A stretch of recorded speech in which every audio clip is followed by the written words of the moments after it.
Now we will talk about liberalism. Liberalism is basically different from both Marxist feminism and radical feminism, right?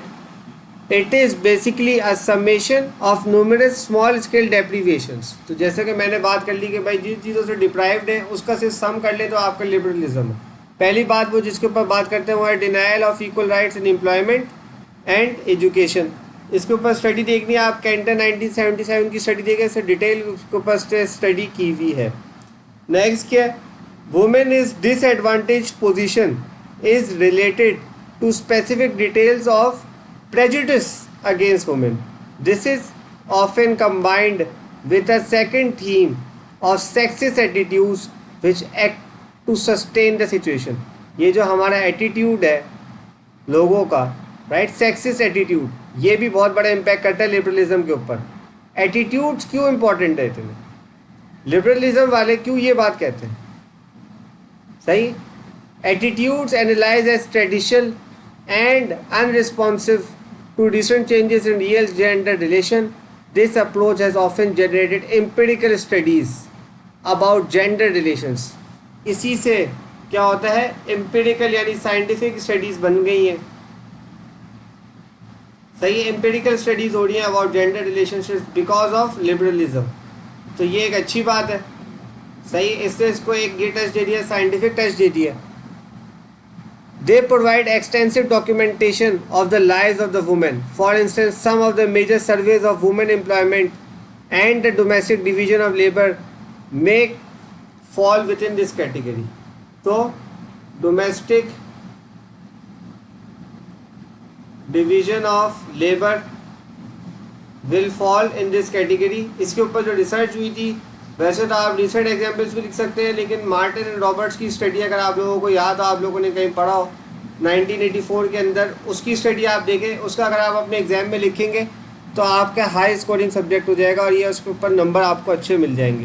सही, recently अगर आपने देखा हो कि बहुत ज़्यादा हुआ है बॉलीवुड हॉलीवुड के अंदर भी बहुत ज़्यादा वुमेन ने प्रोटेस्ट किया इक्वल राइट्स के ऊपर ना, इक्वल पे के ऊपर किया गया.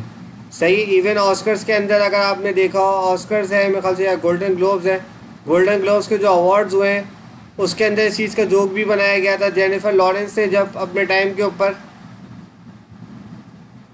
इक्वल पे के ऊपर प्रोटेस्ट किया था उसने. सही, ये सब चीज़ें. Now next, liberal feminism is often characterised for its failure to deal with the deep rooted of gender inequality and the interconnectedness between its different forms. For example, the origin or reason for persistence. सही, origin कैसे हुआ and persistence of patriarchal society, यह जो patriarchy है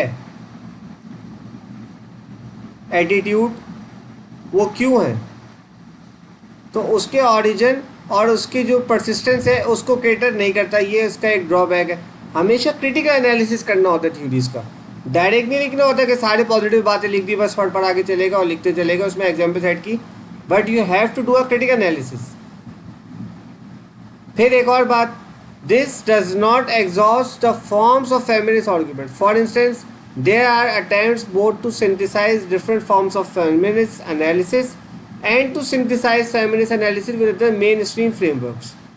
सही, in short क्या चीज़ हुई है, the absence of an account of the overall social structuring of gender inequality gave rise to a series of partial accounts. इसके अंदर बेसिकली क्या है, पार्शल अकाउंट्स है, कोई कंप्लीट डिटेल्स जो है वो नहीं कहा जाता. इसके अंदर पार्शल कुछ कुछ सिनेरियोज को हमने चेक करके उसके ऊपर बात की गई है लिबरलिज्म के अंदर. I hope you guys have understood this topic. This is the end of this session.